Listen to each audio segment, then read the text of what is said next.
The richest girl in the airport had no one to push her wheelchair until the janitor sat down beside her. If you believe kindness can change lives, hit subscribe to follow more healing stories like this one. Your support helps us share hope. The soft hum of ceiling vents echoed through the private lounge of Gate 47 at San Francisco International Airport. Beyond the glass walls, a Gulfstream G700 waited with its engines idling, sleek, silver, sterile. Inside, leather armchairs lined the quiet room like statues in a museum, untouched, perfectly arranged. And in the far corner sat Claire Whitmore. Her hands, resting in her lap, trembled just slightly. A side effect, the doctors said, of neurological trauma. Her father called it manageable. The media called her the heiress who survived. Claire just called it hers, the part of her that no one wanted to look at, let alone sit beside. She was alone. The staff had offered sparkling water, almonds, herbal tea. But no one asked why her eyes kept flickering toward the door, why she kept glancing at her phone, why the Gulfstream had been ready for 27 minutes and she hadn't moved an inch. On the other side of the airport, in the terminal without plush carpets and scented air, Jake Morgan tugged a wheeled duffel bag behind him. His denim jacket hung off one shoulder, and his 5-year-old daughter Lila skipped beside him in worn sneakers and a purple hoodie that swallowed her tiny frame. "Dad," Lila whispered, tugging at his hand. "Why is that lady in the chair all alone?" Jake looked up. Across the partition, through the polished glass, the VIP lounge revealed its only occupant, a young woman in a wheelchair, staring into nothing, surrounded by everything. "She looks sad," Lila said. "Like she forgot how to talk." Jake hesitated. "Maybe she's waiting for someone." Lila frowned. "But she's still alone." Jake exhaled. He'd never been the type to get involved, not with strangers, not in airports, but something about the stillness in that lounge, the way the woman didn't blink, didn't move, felt unfinished. "All right, Peanut," he said gently. "Let's go say hi." Claire didn't notice him at first. The glass doors of the lounge slid open with a whisper, and Jake entered quietly, holding Lila's hand. They looked out of place. A blue-collar father and his daughter in a space carved out for men in suits and women in silk. He nodded to the receptionist, who had no idea what to say, and then turned to Claire. "Hi," he said simply, voice calm. "Do you mind if we sit for a minute?" Claire blinked. Her gaze moved from Jake to Lila, then back to Jake. She gave a faint nod, almost imperceptible. He sat one seat over. Lila climbed into the chair next to him, pulling her little backpack into her lap. Silence. Claire kept her eyes down, but Lila was already digging into her bag. "Do you like to draw?" the girl asked, pulling out a crumpled sketchbook and a set of dull-colored pencils. Claire hesitated. "I used to." "Here," Lila said, ignoring the answer. She slid out of her chair, knelt beside Claire, and placed the paper in her lap. "You can keep it." Claire looked down. It was a child's drawing, crude, colorful, and full of heart. 3 stick figures holding hands, one with messy brown curls, Lila, one taller with a beard, Jake, and one in a wheelchair with golden hair and a bright smile. Claire froze. Her throat tightened. She hadn't smiled like that in years. And yet, here it was, drawn by a stranger's child who hadn't even asked her name. Claire cleared her throat. "Thank you." Lila just grinned. "You look like someone who needs to be in a picture." They didn't talk much more. Jake didn't press. He sipped his vending machine coffee, content in the quiet. Claire studied the drawing in her lap like it was a map she had forgotten how to read. Time moved slowly. The world outside the glass kept spinning. Announcements echoed, feet hurried, jets roared. But in Gate 47, something softer was unfolding. Claire glanced sideways. "You're not flying first class, are you?" Jake smirked. "Not exactly. Terminal B, Gate 14, seats 27B and 27C, right by the bathroom." Claire surprised herself with a smile, a real one. "Luxury," she murmured. Jake raised his coffee. "We aim high." For the first time in months, Claire laughed. Not a public laugh. Not the kind made for charity galas or press cameras, just a small, unguarded exhale of joy. "I haven't laughed," she whispered, "without someone watching, in a long time." Lila beamed. "I make people laugh all the time. That's why Daddy calls me his miracle." Jake looked at her, warm pride in his eyes. "That's right." Claire turned back to the drawing. "She really sees people, doesn't she?" "She does," Jake said softly. "More than most adults I know." A quiet knock on the glass. The receptionist gestured to Claire. "Ms. Whitmore," she said, "your jet is ready. We're just waiting on you." Claire looked down at her phone. One missed call, not from her father, just her driver. "I'm not ready," she said out loud, more to herself than to anyone else. Jake stood.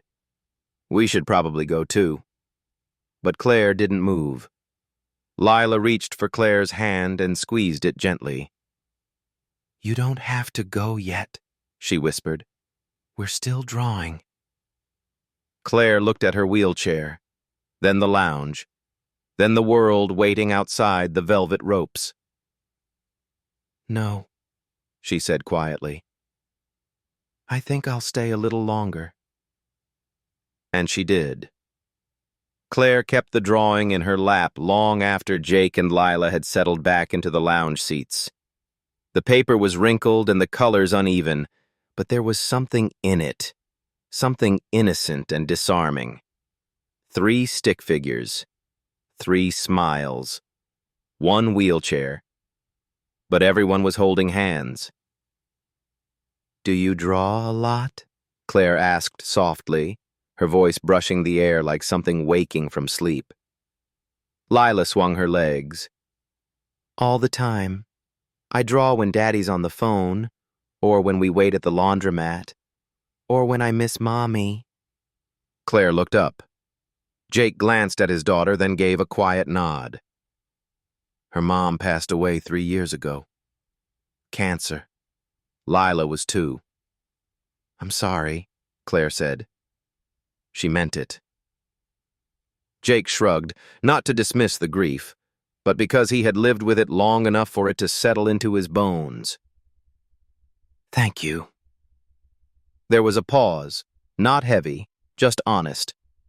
Claire studied them both. Jake, with his calloused hands, jeans with frayed seams, eyes that had seen too much and still chose gentleness. And Lila, who was sunshine with sneakers. Claire exhaled. "My dad's still alive, but he's elsewhere." Jake waited. She didn't know why she spoke. Maybe it was the quiet. Maybe the little girl who dared to draw her. Maybe because no one had listened to her in so long without trying to fix her. "My father's on Wall Street," she began. "Big firm, global firm. He handles hundreds of billions, mergers, acquisitions, generational wealth, the whole tower of cards." Jake gave a low whistle. "That sounds exhausting." Claire let out a soft laugh. "It is, especially when you're supposed to be one of the cards." She paused, then added, "I was in a car accident 2 years ago. Private driver. Rainy night in Manhattan. They say I was lucky. Just spinal trauma, mild nerve damage. I spent 6 months in a hospital suite with a view of the skyline and no visitors after the second week. Jake didn't interrupt. He just listened, arms resting on his knees. I used to dance, Claire said. I was going to audition for the Joffrey in Chicago. She ran her fingers across the ridges of her wheelchair arms. Now I get flown to board meetings I don't care about, for causes I didn't choose. My father has a new PR campaign, The Resilient Daughter. But what I really am is rerouted. Jake nodded. I get it. Not the same way, but I do. He leaned back. When my wife got sick, everything paused. I quit my job as a junior architect. We sold the condo, moved back in with my parents for a while. Then she passed, and suddenly I wasn't a husband anymore. Just a guy trying to keep a toddler alive with 2 night shifts and a microwave. Claire turned toward him. How did you not fall apart? Jake smiled, looking at Lila, who was now humming while coloring another page. I did, but she didn't. Claire followed his gaze. She's kind of remarkable. She saved me, he said simply.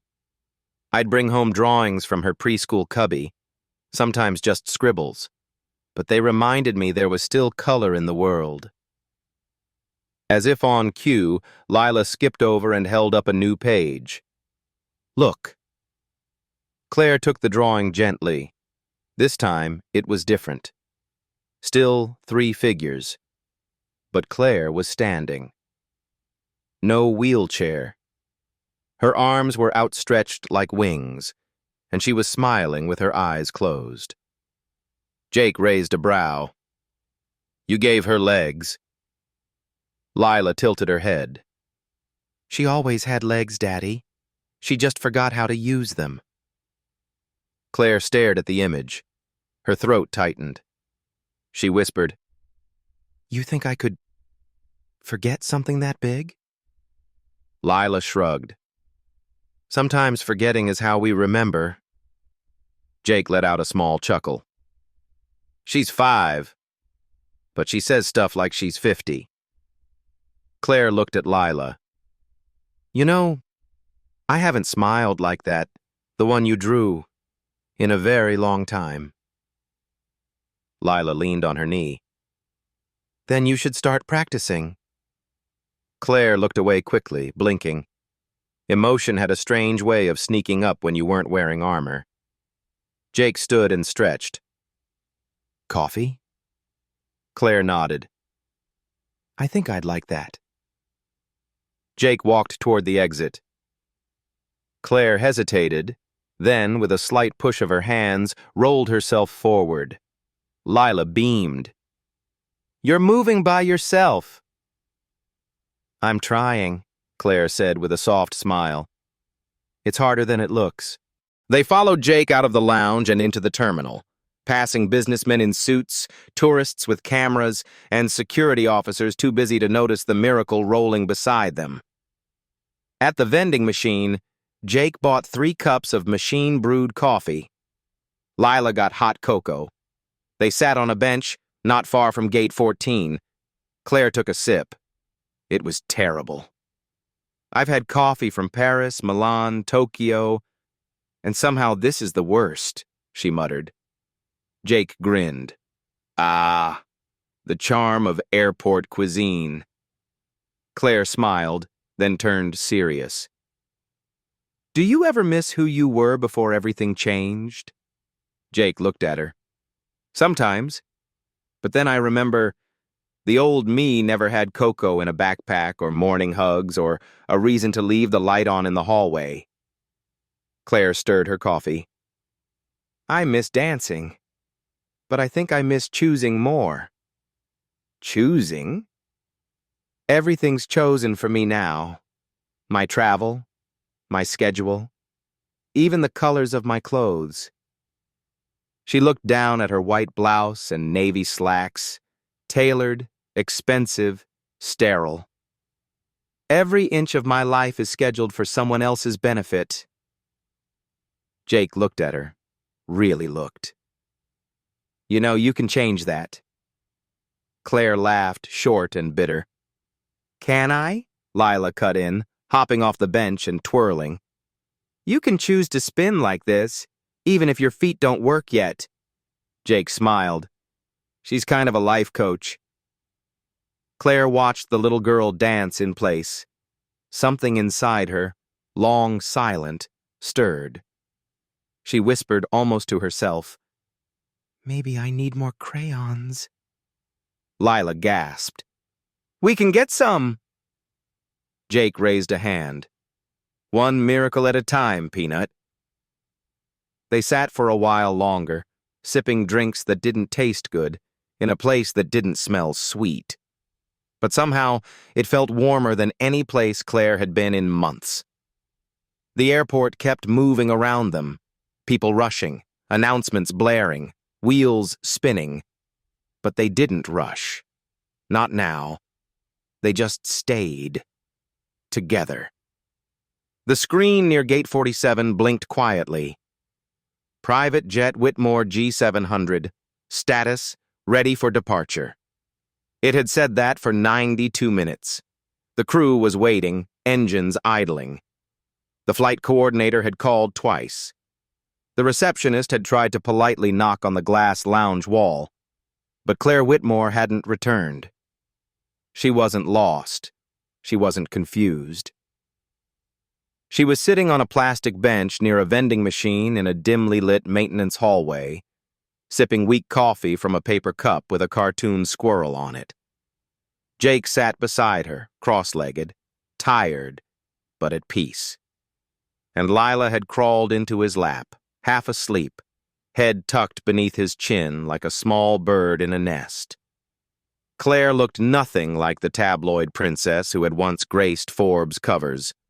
Her hair was loose, her tailored blazer folded neatly beside her, sleeves rolled up to the elbow. Her wheelchair squeaked every time she shifted, but for once, she didn't mind the sound. This hallway smells like floor wax and overcooked popcorn, she murmured. Jake sipped his coffee. Glamour is highly overrated, she chuckled, then slowly let the laughter fade. I was supposed to be in Manhattan by 6 p.m., dinner at Cipriani, photo shoot with Forbes Women's Health, then keynote at the Whitmore Foundation Gala. Jake raised a brow. That all sounds exhausting. She leaned back. It is. There was a pause. Jake? She asked. Yeah? What would you do if everything in your life was already decided? Not asked, not offered, just handed to you with a velvet glove and no door out? He thought for a moment, running his hand through Lila's hair. Honestly, I'd try to find something small, something no one expected, and choose it, even if it's tiny, even if it's just coffee in a hallway. Claire turned to him. Her eyes shimmered, not from tears, but from recognition. I think, she said slowly, that's what I'm doing right now. Jake didn't answer. He didn't need to. For a moment, the silence between them was warm. Then Claire looked down at her lap, where Lila had placed yet another drawing. This one was different. It wasn't just happy stick figures. It was a girl in a wheelchair, wheeling herself across a bridge made of crayons. No one pushed her. She wasn't smiling yet. But she was moving. Claire touched the corner of the page, whispering, She makes me braver than I am. Jake looked over. She sees who people want to be, not just who they are. Claire reached into her bag and pulled out her phone. 12 notifications, 5 missed calls, none from her father. She hovered her finger over the callback button for the pilot. Then she sighed and dropped the phone back into her bag. "You're not getting on that jet, are you?" Jake asked gently. Claire didn't look at him. "I don't think I've ever not gotten on the plane before." Jake tilted his head. "Then maybe today's the first time." She nodded quietly. A moment later, she turned her wheelchair slightly, angling toward the hallway exit. It groaned under the movement, rusty from lack of use. Claire placed both hands on the wheels, and for the first time in months, she moved herself, slowly, unevenly, but freely. Jake stood to move toward her, but she raised a hand, a soft, proud refusal. "I need to do this," she said. She rolled past the staff-only sign and into the terminal, head held higher than it had been since the accident. The staff at the VIP lounge was in full alert. The pilot paced near the private boarding door. One assistant frantically tapped at a tablet. Another whispered into a discreet earpiece. "She's left the lounge?" the pilot repeated. "Yes, sir," said the assistant. "She was last seen near the west corridor, near the employee vending area." "That's impossible." Claire Whitmore did not go near vending machines. She didn't walk through public terminals. She didn't do unscheduled. But just then, Claire turned the corner, pushing her own wheels. Behind her trailed Jake and Lila, holding cups and drawings. The receptionist blinked. "Miss Whitmore, your flight is—" "I'm aware," Claire said, pausing. "Tell them to fly without me." The woman stuttered, eyes darting to her tablet. Miss Whitmore, are you—" "I'm fine," Claire said. "I'm just not leaving." She turned and continued rolling. Behind her, the pilot's voice crackled into the assistant's headset. "Should we cancel?" The assistant looked at the trio disappearing down the concourse, then sighed. "Yes, cancel." They ended up at a staff cafe tucked behind Gate 38, a place where janitors, technicians, and off-duty flight attendants came for reheated soup and cheap bagels. Claire took a deep breath.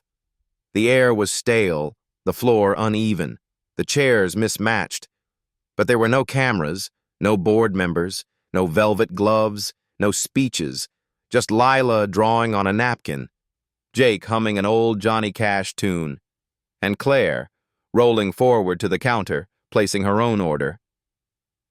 "I'll have the cinnamon bagel," she told the clerk. "And a coffee, whatever's brewing." The woman behind the counter didn't recognize her, didn't ask for a name, just handed her the paper cup and smiled. Claire returned to the table, face flushed from effort and pride. "I did it," she whispered, sitting down. Jake smiled. "You ordered a bagel." "I ordered my bagel," she corrected. "Without a publicist, without a handler, without being told it was part of my protein quota." Jake raised his cup in salute. "To small rebellions." Claire clinked hers gently against his. Then, voice steady, she said, "This may sound ridiculous, but I think I just made my first real decision in 2 years." Lila looked up. "You should do it more." Claire smiled. "Maybe I will." She took a bite of the bagel. It was dry, a little burnt, and it was the best thing she'd tasted in years. The tray was still on the table, a paper cup of lukewarm coffee, a half-eaten cinnamon bagel, and Lila's latest napkin drawing. Claire sat there, motionless for a moment, watching a sugar packet turn slowly between her fingers. Outside the cafe, the world spun. Boarding calls rang out. Children cried. Rolling suitcases clicked along the linoleum. But in here, in this poorly lit nook meant for tired workers and off-duty baggage handlers, time had softened. Jake leaned back in his chair, watching Claire with that same quiet patience he always carried. The kind of patience forged not from luxury, but from life lived close to the edge. Claire finally spoke. "I want to show you something." She reached into her leather satchel, pulled out a navy blue folder, and set it on the table. The gold lettering across the front read, "Whitmore Strategic, Phase 3 Planning." Jake glanced at it, brows raised. "Sounds important." Claire nodded, her tone flat. "It's my life, or rather, the version of it that's been drawn up for me." She opened the folder, revealing dozens of crisp, color-coded pages. Charts, timelines, itineraries, contracts, brand alignment targets. There was even a personal speaking schedule mapped out. Every hour accounted for.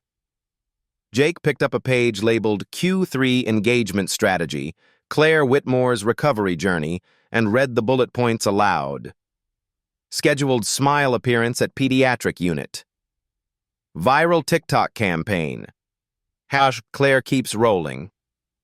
Coordinated media feature with Vogue. Strength in silk. He stared at the page, then looked at Claire. She smiled thinly. "Nice, right? I'm a marketing plan. A walking narrative." Jake set the paper down carefully. "And what do you want to be?" Claire hesitated. "Not this," she said softly. She pulled a pen from her bag, clicked it open, and began drawing a line through each bullet point, one by one, stroke by deliberate stroke. "This was never my story," she murmured. "It's his, my father's. His version of redemption. He wasn't there for the accident. Not really. But if I play the role he wrote, the brave daughter, the comeback princess, then he gets to be the father who raised her right." Jake was quiet. Claire turned another page. "This one is about my endorsements," she said. 4 designer wheelchairs, a makeup line with adaptive brushes, even a memoir ghost-written by someone who's never met me. She struck each line with her pen. Lila, sitting quietly beside them with a chocolate muffin, asked, "Why are you drawing lines on all the words?" Claire turned to her. "Because none of those words are mine, sweetheart." Jake reached across the table and gently pulled one of the pages toward him. "Do you mind?" Claire shook her head. He stared at the sheet labeled Strategic Partnership with Yale Disability Research Institute. He flipped it over, blank on the back. Then he smiled. He handed it to Lila along with one of her colored pencils. "Here, draw something real on it." Lila gasped. "Like what?" Jake shrugged. "Whatever you see." Claire watched as the little girl began sketching. First a small hill, then a tree, then a figure in a wheelchair reaching up to catch a balloon. The wheelchair had wings. The balloon was heart-shaped. When she turned the page around, Claire's breath caught. It was beautiful. Free. Claire touched her lips, then whispered, "I never thought I'd be erased by my own story." Jake shook his head. "You weren't erased. You were buried. There's a difference." Claire looked at him. "Do you know what I miss?" she asked. Jake waited. "I miss unscheduled mornings, sloppy ponytails, cooking breakfast and burning the toast. I miss getting dressed without a stylist handing me 5 pre-approved outfits and a mood board." Jake grinned. "You're talking about freedom." Claire met his eyes. "Do you think I could have it again?" He reached for his coffee. "Freedom doesn't ask permission." For a long moment she said nothing. Then, slowly, Claire reached into the folder and began tearing out pages, one by one. Some she scribbled on, some she simply folded and slid across to Lila, a blank canvas for new things. One of the pages near the back was a glossy, full-color rendering of Claire standing at a podium, her wheelchair cropped out of the photo. The tagline read, "Claire Whitmore, Power Through Perseverance." Claire stared at it. Then she flipped it over and scribbled one sentence across the white backside. I want to live, not perform. Jake reached over, gently took the page and slid it into the center of the table. Say that again, he said. Claire hesitated, then repeated, louder this time. I want to live, not perform. Lila clapped. Claire laughed, surprised by the sound of it. Jake nodded. Now that sounds like your voice. Claire leaned back, taking in the smell of burnt bagels and instant cocoa, the sticky surface of the table, the chatter of airport workers walking by. Everything around her was simple, chaotic, alive. She closed the folder, now much lighter, and dropped it into the nearby trash can. Jake raised an eyebrow. Sure you won't need that? Claire shook her head. If it's not part of who I'm becoming, I don't need it at all. Later that afternoon, they wandered down one of the older corridors near Gate 2. It had huge floor-to-ceiling windows overlooking the tarmac, though the view was mostly cargo trucks and maintenance equipment.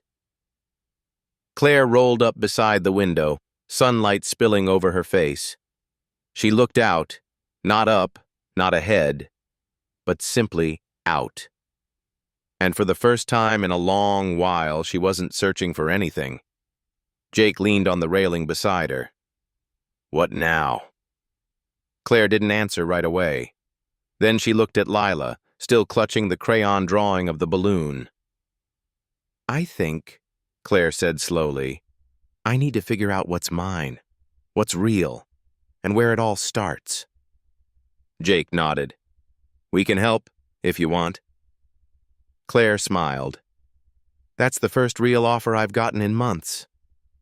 Lila tugged her sleeve. Can I draw you again? Claire knelt slightly in her chair to face her. Yes, she whispered. But draw me how you see me, not how anyone tells you to. Lila's eyes sparkled. Okay. As she began her sketch, Claire turned to the glass. Far off in the distance, her jet, the Gulf Stream, finally pulled away from the gate, and she didn't miss it, not even a little. Claire kept her phone face up on the cafe table for over an hour, even though no one asked her to, even though no one was supposed to call. The light blinked. Then it didn't. Then it blinked again. Just a screen refresh. Not a missed call. Not a message. Just silence in pixel form. Jake noticed. He didn't say anything. Lila was curled beside Claire on the bench, drawing rainbows on the back of an airport map. Still nothing? Jake finally asked, quietly. Claire nodded, her eyes never leaving the screen. He always calls, eventually, even if it's just to ask where the photographers should stand. Jake watched a janitor mop the floor near the vending machine. Maybe this time he won't. Claire didn't flinch, but her lips pressed tight. She unlocked her phone. There was still just one message from her father's executive assistant. Mr. Whitmore has been informed of your changed itinerary. He is currently unavailable. Please proceed as scheduled. Unscheduled, Claire thought. I'm unscheduled now. She locked the phone and set it down. I used to think silence meant something bad happened, she said. Now I know it just means nothing did. Jake leaned forward, resting his forearms on his knees. What are you afraid of most right now? Claire paused, then admitted softly, that he'll never notice I didn't come home. That he won't even care I'm missing. Jake looked at her, long and steady. Then maybe it's time you stop trying to be found by someone who never looked. Claire swallowed. The truth didn't hurt. It settled, slowly, like dust, like gravity. Lila piped up without lifting her eyes from her drawing. If someone forgets to call, you should call someone else. Someone who wants to talk. Claire looked at her. And who should I call, little philosopher? Lila shrugged. Us. Jake gave her a side-eye grin. Subtle. Lila beamed. I learned from Daddy. Outside the terminal, a coastal breeze stirred loose strands of Claire's hair. She had taken off her blazer hours ago. Her hands were on the wheels of her chair, not perfectly steady but firm. She turned to Jake. I don't want to leave. Jake nodded. Then don't. But I don't know where to go. Jake looked at her, then at Lila, then back. You know where I'm headed, Monterey. It's not the Ritz, but there's space. Quiet, no assistance, no velvet ropes. Claire hesitated. I haven't stayed anywhere that didn't have a concierge in 10 years. Jake smiled. Good. We don't have one. We have cereal and ocean air. Claire stared out at the ride-share pickup lane. Her private driver was probably still waiting at the VIP curb, watching his watch. Lila tugged at her sleeve. You can come with us. You don't even have to decide forever. Just for a little while. Claire blinked. You'd really want me there? Lila looked her dead in the eyes, solemn, pure. You already are. Jake watched Claire breathe in, then out. Not in panic, not in resignation, but in decision. Okay, Claire said, her voice trembling just slightly. But I'm not easy. Jake grinned. Neither are we. The car they took wasn't black or bulletproof or glossy with tinted windows. It was a dusty blue Toyota Corolla that Jake had rented with points. The back seat was littered with snack wrappers and a half-deflated neck pillow. Jake folded the front seat forward and helped Lila climb in. Then he turned to Claire. She hesitated at the curb. I'm not sure I can... I've got you, Jake said. Not offering to lift her, just holding the door, letting her choose. Claire gritted her teeth, gripped the car's frame, and slowly shifted her body. Her legs didn't move the way they used to, but she made it. Jake folded the wheelchair, slid it into the trunk, and got in beside her. Claire stared out the window. She didn't recognize this part of the city. The wires overhead, the cracked sidewalks, the murals on every corner. You ever been this way before? Jake asked. Claire shook her head. No. My drivers always take the coastal route. Scenic. Good for the soul, they say. Jake smiled, hands steady on the wheel. This one's better. It's real. Lila sang softly in the back seat, making up lyrics as she went. Claire leaned her head against the glass and let her voice wash over her. It was quiet, unarranged, free. Halfway to Monterey, they stopped for gas. Jake went inside to grab sandwiches. Claire stayed in the car. The window was cracked. The sky overhead bruised with sunset. Her phone buzzed. She looked. Unknown number. Her heart jumped. She answered. But it wasn't her father. It was an automated survey. She hung up slowly, then turned off the phone entirely. In the back seat, Lila reached forward and gently touched Claire's shoulder. You can be sad for a little, she said, but then you should draw something. Claire smiled through the sting. What should I draw? Lila thought.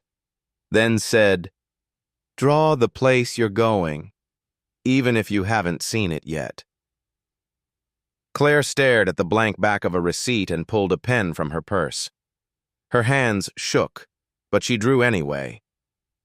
A house, small, by the water. A garden, a bench. A girl with golden hair, laughing. No wheelchair in sight. Claire stared at it, not as a fantasy, but as a beginning. Jake returned and handed her a sandwich. Chicken salad, no mustard. Hope that works. It's perfect, she said. And it was. Not because of the taste, but because she had chosen it. For the first time, she had chosen where she would belong next. The sky was the kind of blue that didn't need editing, the kind you forgot existed when you lived too long behind glass towers and blackout curtains. Claire watched it from the passenger seat, her forehead leaning lightly against the window, her thoughts trailing behind them like the ocean fog. They had been on the road for 3 hours. Monterey wasn't far, but they had taken their time, stopping once for gas, once for sandwiches, and once because Lila insisted on chasing seagulls in a dusty rest stop parking lot. Now, as the coastline curved into the familiar cliffs of Pacific Grove, Claire inhaled, not from habit, but hope. Jake pulled into a small gravel driveway flanked by windswept bushes and wildflowers. The house was nothing like Claire's world. It didn't have a gate. It didn't have a driveway sensor. The porch light flickered slightly, like it had a heartbeat of its own. "Welcome to the kingdom," Jake said, turning off the ignition. Claire blinked. "Is that a cracked flower pot on your porch?" Jake grinned. "A few. I consider it rustic charm." He got out, retrieved Claire's wheelchair from the trunk, and opened her door. She hesitated, then slid herself out slowly, determined not to ask for help. The air was different here, thicker with salt, softer, the kind of air that didn't need to be filtered through aromatherapy candles or climate control. She looked up at the sky. "There's no noise." Jake tilted his head. "Wait till the gulls wake up." Inside, the house smelled faintly of cedar and something Jake called honest laundry. The floors were wood, scuffed, lived in, telling stories of sock races and dropped cereal bowls. Lila ran ahead, tossing her backpack into a corner and pulling out her sketchbook. Claire wheeled slowly through the narrow hallway, passing a wall covered in Polaroids. Jake and Lila with chocolate-smeared faces, blurry beach days, a photo of a tiny hand holding a screwdriver beside a half-finished birdhouse. Claire paused. "You built all this?" Jake nodded. "Most of it. My dad started it. I kept it standing." He pushed open a small door to a sunlit room. "This one's for you." It was simple. A twin bed, a quilt, a desk with chipped paint, and a wide window that overlooked a patch of wild grass. "No ramp?" Claire asked, half teasing. Jake scratched his head. "We'll build one tomorrow. Together. Deal?" Claire smiled. "Deal." She rolled inside, placed her bag on the desk, and stared at the uncurated stillness of it all. No hotel turn-down service, no white roses in glass vases, no pre-approved color palette. Just breath, and silence, and herself. That afternoon, they didn't make plans. Claire sat at the kitchen table while Jake washed a few dishes. Lila sang softly in the living room, building a fort with couch cushions and one stubborn blanket. "Do you want something to drink?" Jake asked. Claire hesitated. "Can I get it myself?" He stepped aside. "Kitchen's yours." She wheeled up to the fridge. It took 3 tries to open it. Her hands still didn't always cooperate, but she did it. She found a pitcher of iced tea, poured it, not cleanly but independently, and took a sip. It was bitter and beautiful. Later, she opened the windows herself. The air drifted in, not from a diffuser, but from the sea. She let it ruffle her hair. Jake showed her the backyard, where a small shed doubled as his workshop. "I make chairs," he said, "and things people sit on when they need rest." Claire looked around. "It smells like pine and patience in here." Jake smiled. That's the idea. He handed her a block of wood and a simple carving tool. Want to try? Claire raised an eyebrow. Me? You. She took the tool, awkwardly at first. Her fingers shook, but the motion, slow, imperfect, calmed her. I haven't done something useless in years, she murmured.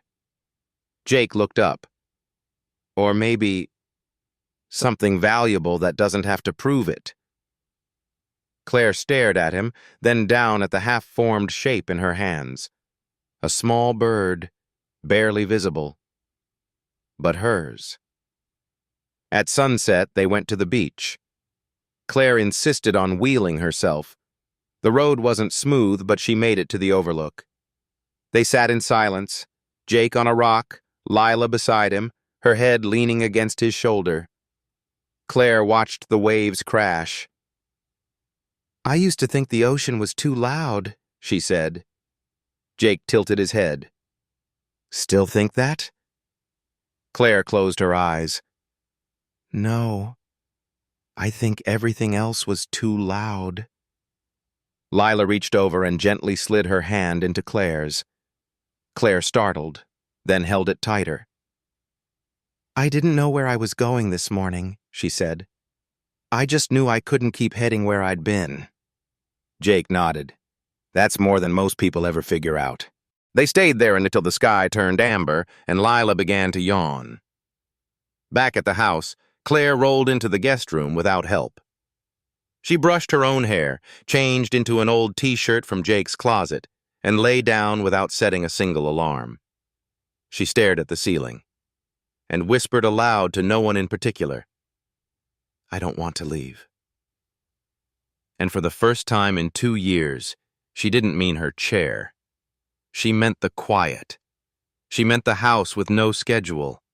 She meant the version of herself she was finally beginning to meet. Claire woke to the sound of birds, not traffic, not the ping of calendar alerts or the low chime of a virtual assistant reminding her to hydrate. Just birds, chirping somewhere beyond the salt-streaked window. For a moment, she didn't remember where she was. She blinked at the ceiling, at the warm light filtering through faded curtains, and at the plain cotton blanket tucked around her legs. Then she smiled. She remembered. She was still in Monterey, and no one knew where she was. Not her father, not his assistant, not the sponsors, the stylists, the handlers, or the photographers. It should have terrified her. Instead, it felt like breathing for the first time. She sat up slowly, her legs stiff but lighter somehow. She transferred herself into the chair with a bit of a wobble, then rolled to the window. Outside, she saw Jake in the backyard, already at work in his shed. Lila was crouched in the dirt, trying to talk to a butterfly. There were dandelions growing in the cracks of the patio stones. Claire thought, this is what childhood should look like. This is what life should look like. Later that morning, Jake handed Claire a mug of fresh coffee in the kitchen. No cream, no imported syrups, just black, steaming, and very real. You slept in, he said gently. I didn't know I could, Claire replied. Jake leaned against the counter. You don't need permission to rest here. Claire sipped her coffee and looked around. Then she frowned. Can I ask you something? Jake raised an eyebrow. Sure. Your house doesn't have a single ramp. Jake nodded slowly.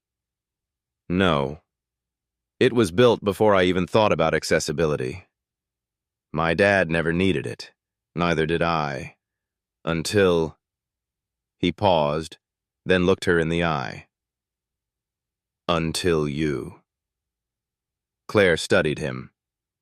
And that doesn't bother you? He shook his head. What bothers me is that I didn't notice until you came.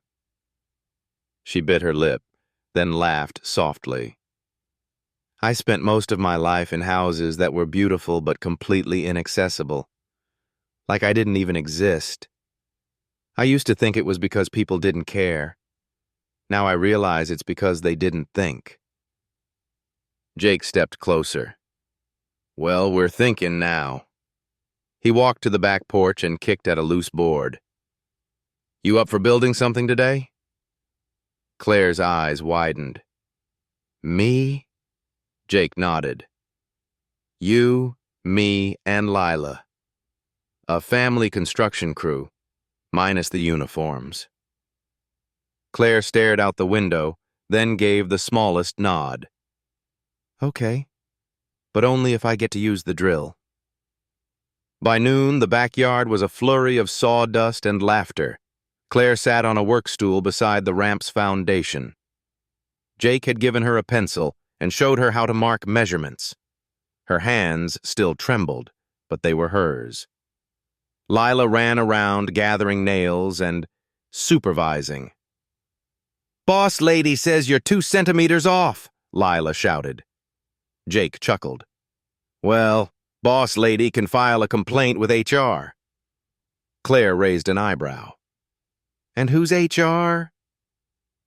Jake pointed to Lila, who immediately puffed her chest out. Me! They laughed and kept working. For hours, the sun moved slowly across the yard as the ramp took shape. It wasn't perfect.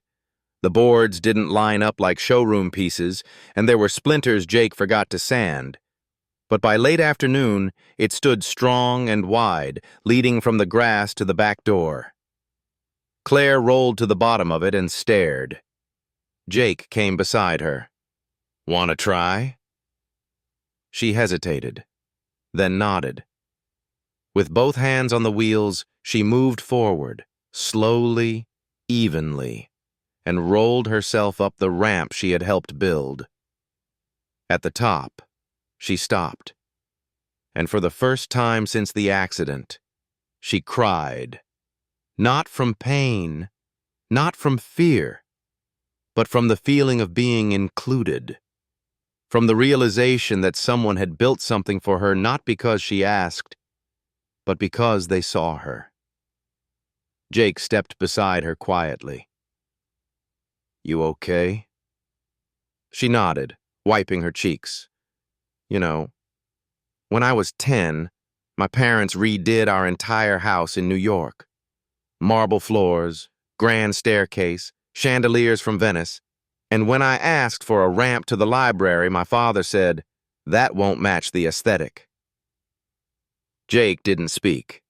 Claire turned to him. This ramp doesn't match anything. He smiled. It matches you. She laughed, messy and beautiful. Then it's perfect. That evening, as the sky softened into pastels, Jake brought out a small bench he'd built from leftover lumber. They sat in a triangle, Claire in her chair, Jake on the bench, and Lila curled between them with a book she pretended to read. Claire reached into her lap and pulled out a tiny wooden bird she'd been whittling since yesterday. It wasn't elegant. The wings were uneven, the beak was missing, and the tail looked more like a spoon. But it was hers. I made this, she said softly. Jake took it, turning it in his hands. She's got spirit. Claire smiled. I don't know if she'll ever fly. Jake handed it back. She doesn't have to. She just needs to be seen. They sat in silence, letting the night settle in around them. Crickets chirped. A soft wind rustled the leaves. Lila yawned. Claire glanced at Jake. If I stayed, would I be a burden? Jake didn't answer right away. Then he said, if you stayed, you'd be a builder. Claire looked down at her hands. Calloused now, spotted with sawdust. Not useless, not ornamental, capable. She whispered, Thank you. Jake shook his head. Don't thank me. Just keep showing up. Claire leaned back, her body tired, her heart fuller than it had been in years. She thought of the ramp, of the house, of the bench, of the girl in the wheelchair finally asking, "Do I matter here?" And hearing the world say, "Yes, you always did." The building stood like an old memory someone had tried to forget. Claire sat across the street in Jake's truck, looking through the cracked windshield at the place she had inherited without meaning to. The paint peeled in long, tired strips. The windows were covered in paper and dust. The sign above the door, once gold lettering, now read only WTMET Cherestes. "Whitmore Trusts," she said aloud. "Irony's cute, huh?" Jake turned off the engine. "This was yours?" Claire nodded. "Part of a real estate package. My father bought it 10 years ago. He planned to flip it into condos for tourists." "Why didn't he?" She shrugged. "Found a better tax shelter. Or forgot about it. Or both." She looked down at the folder in her lap. This one not full of strategies or speaking tours. Just a single line at the top. Property title, Claire A. Whitmore. Jake got out and walked around to her side, helping unfold the chair. Claire transferred over, now with practiced ease, and rolled toward the sidewalk. The air smelled like sea salt and old wood. A gull cried overhead, circling as if unsure whether to land. Claire wheeled up to the door. Her hand hovered near the rusted handle. "You okay?" Jake asked behind her. She nodded. "I just haven't opened anything in a long time that didn't come with a press kit." She turned the handle. It creaked, loud and stubborn, like it resented being noticed after so long. Inside, dust hung in shafts of light. The air was stale, but not unfriendly, like an old house waiting to be lived in again. Claire rolled forward. Her wheels bumped against torn carpet, and her fingertips trailed the edge of a broken countertop. There was graffiti on the back wall. A forgotten duffel bag in the corner. Some empty soda cans. A piano with 3 missing keys. Jake stepped in and looked around. "It's got character." "It's got asbestos," Claire replied. He laughed. "That too." Claire turned slowly in the center of the room, her eyes wide. "I used to walk past places like this and never see them. Just blurs outside tinted windows. Now it feels like a heartbeat I didn't know I had." Jake leaned against the doorway. "So what are you going to do with it?" Claire looked around again, then whispered, "Give it away." Jake frowned.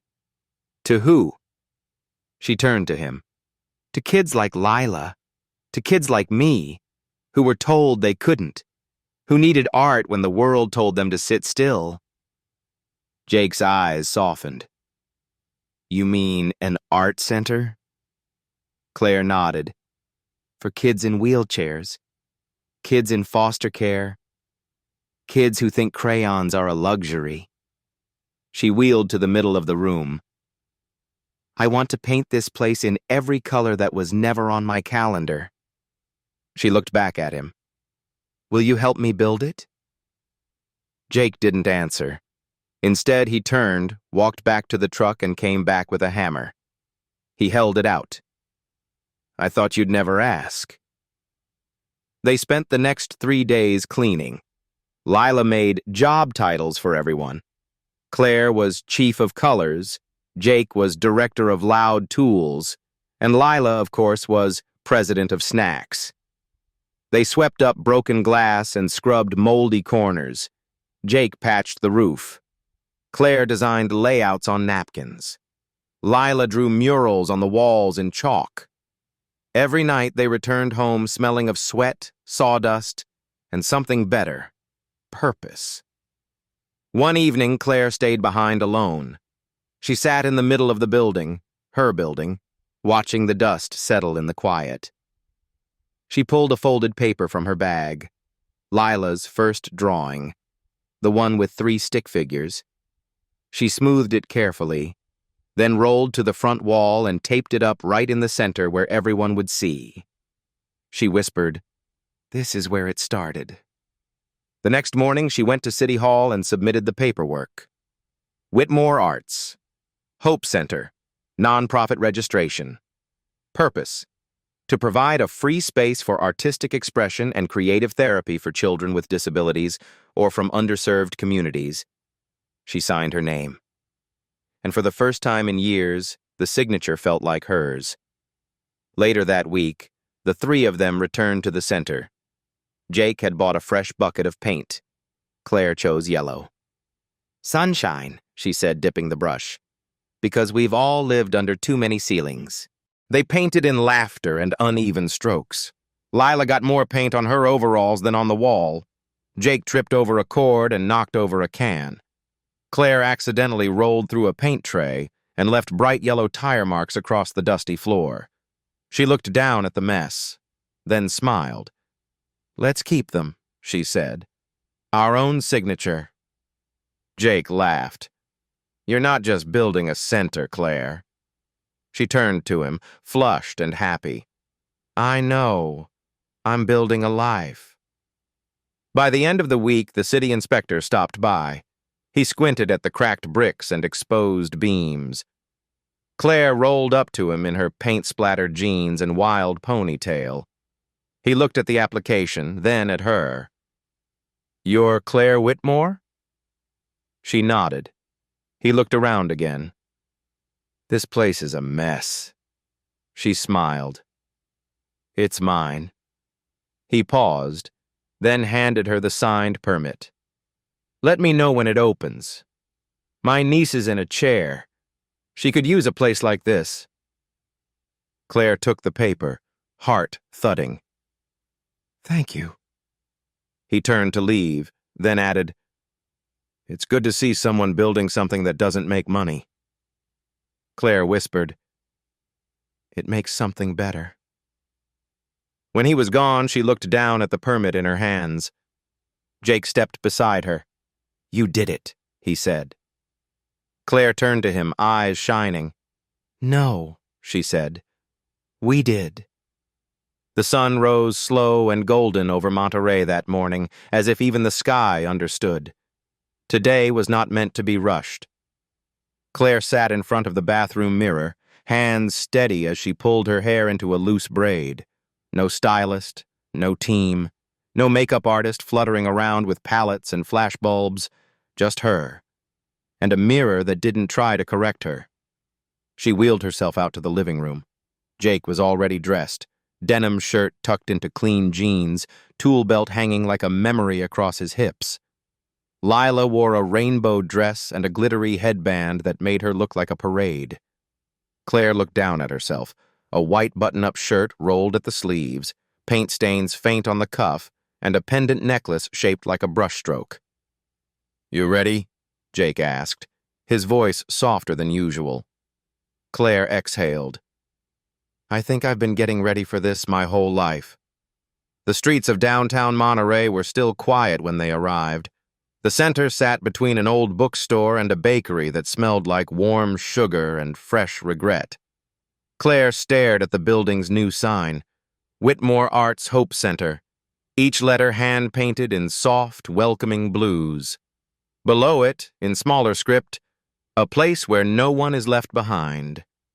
A few volunteers were already gathered near the front steps. A local guitarist strummed near the door. Balloons danced in the breeze. Parents held the hands of children in wheelchairs, on crutches, or with notebooks clutched tight to their chests. Claire rolled forward. The yellow tire marks she had left during painting still traced the hallway floor inside, now coated with sealant like sacred footprints. Lila gasped. "They're still there!" Jake winked. "Told the contractor to leave them in. Legacy art, I called it." Claire smiled. She wasn't nervous anymore. She was here. By 10 a.m., the ribbon was stretched across the doorway. A small podium had been borrowed from the local library. A microphone clipped to a shaky wooden stand. A news crew waited nearby, not the national networks Claire was used to, but a local channel with a camera held together by duct tape and faith. Jake stepped to the mic first. His voice was calm and sure. "I'm not much for speeches," he began, "but I'll say this. Some people build for money, some for pride, and some because the world needs softness. What we built here is soft and strong and needed." He turned and gestured to Claire. "She's the reason. She's also the heart." Claire wheeled forward. The crowd clapped. She looked out at them. Parents, kids, volunteers, a city official, even the crusty inspector from City Hall who tipped his hat with a proud smirk. "I don't have a speech," Claire said, her voice clear but full. "I only have a thank you." She held up Lila's very first drawing, the one with the three of them holding hands. "This is what started it. A little girl who saw me before I remembered how to see myself. A father who gave me space to be unpolished. And a town that reminded me, people don't need you to be perfect. Just present." The crowd was silent. The kind of silence that listens. Claire continued. "This building was supposed to become luxury condos. Now it's a space for crayons, clay, music, mess, and healing. We'll teach painting. We'll host writing circles. We'll give kids a place to create when the world tells them they're broken." She paused, then smiled. "We know better." A small boy near the front raised his hand. "Can we draw on the walls?" Claire beamed. "Only if you promise to sign your name." Laughter, applause. Then, together, she and Lila cut the ribbon. The doors opened, and a wave of hope stepped in. Inside, children scattered across art tables. Paint splashed, brushes dipped, paper unfolded like wings. In the corner, Lila hung the first framed drawing right in the entryway, the same one she had given Claire that first day at the airport. 3 stick figures.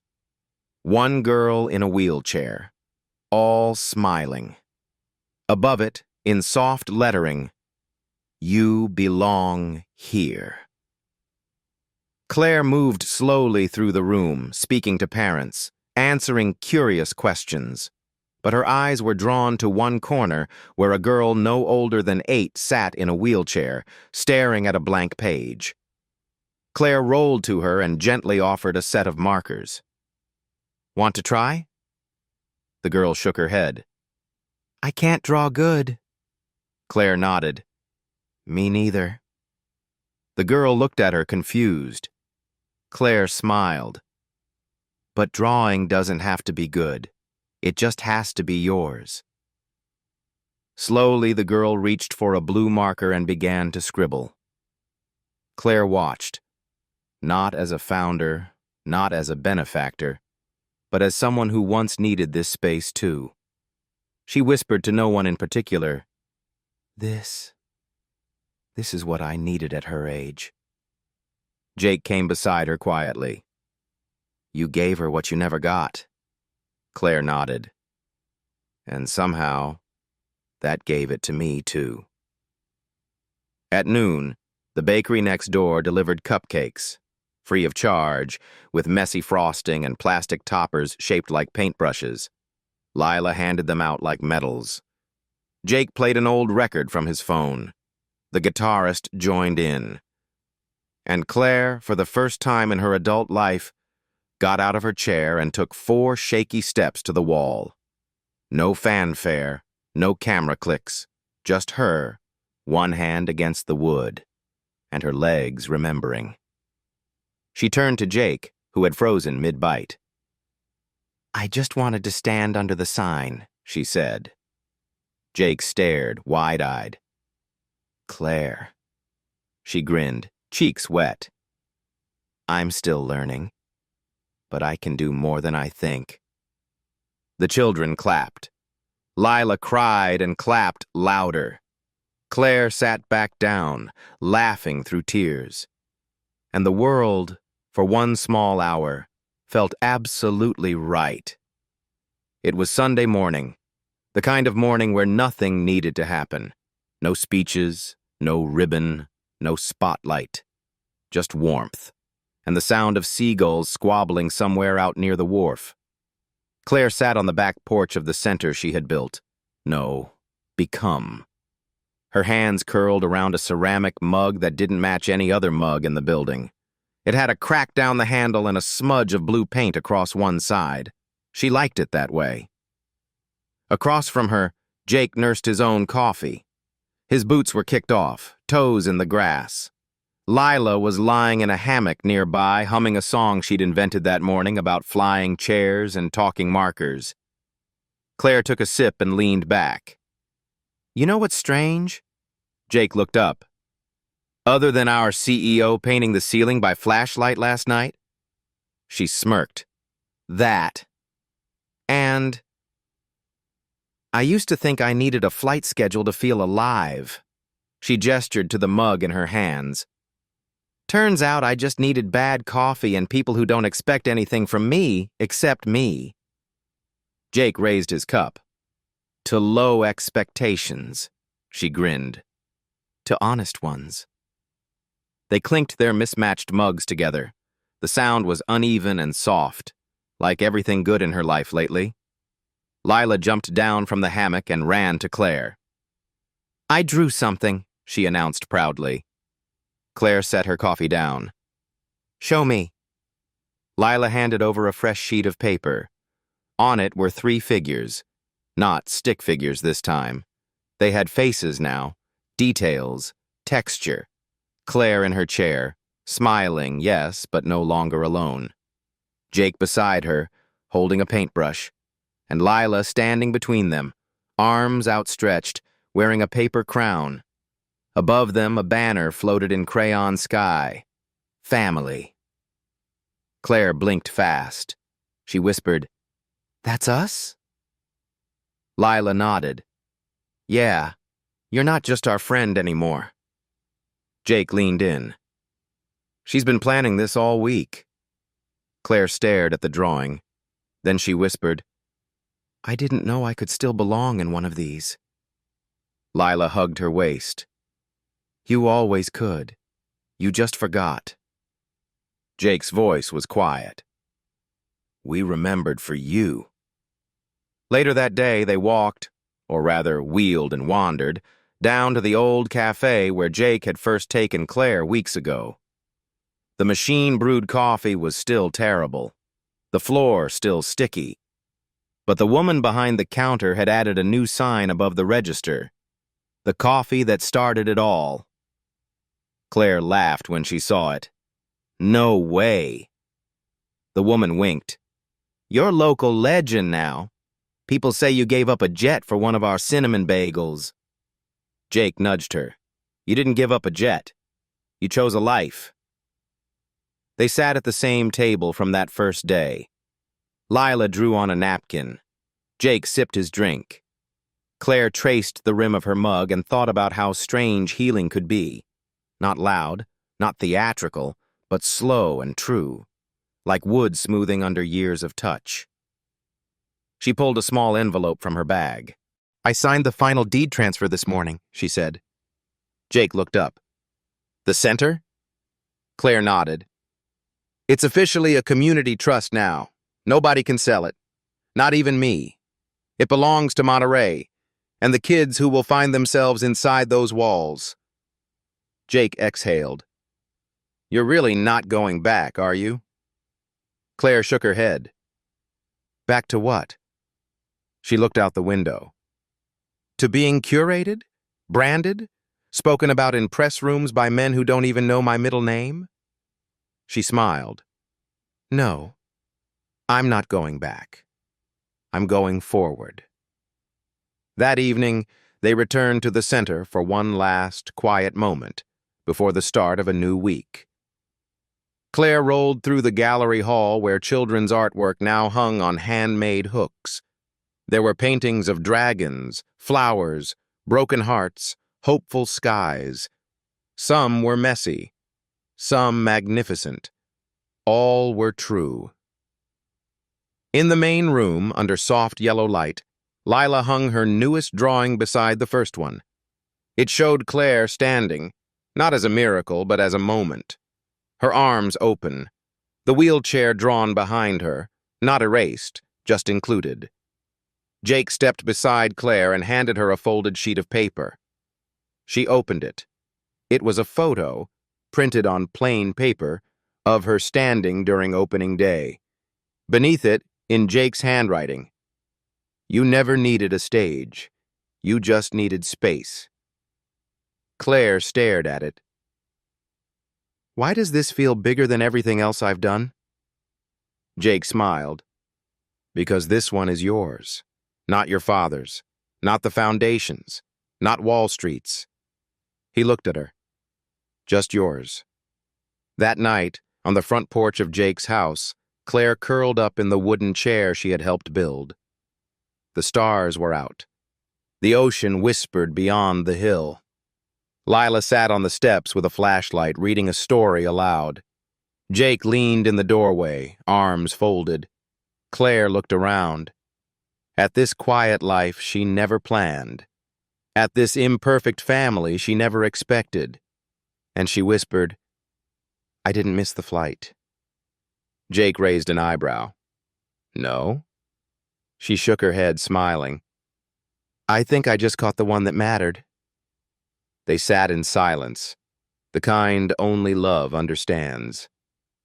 Thank you for staying with Claire, Jake, and little Lila. All the way to Chapter 10. Sometimes, the most important journey isn't the one you board at Gate 47. It's the one that leads you back to yourself. If this story warmed your heart, consider subscribing. We have more healing tales waiting to be told. Until next time, may your coffee be warm, your porch be quiet, and your chosen family be near.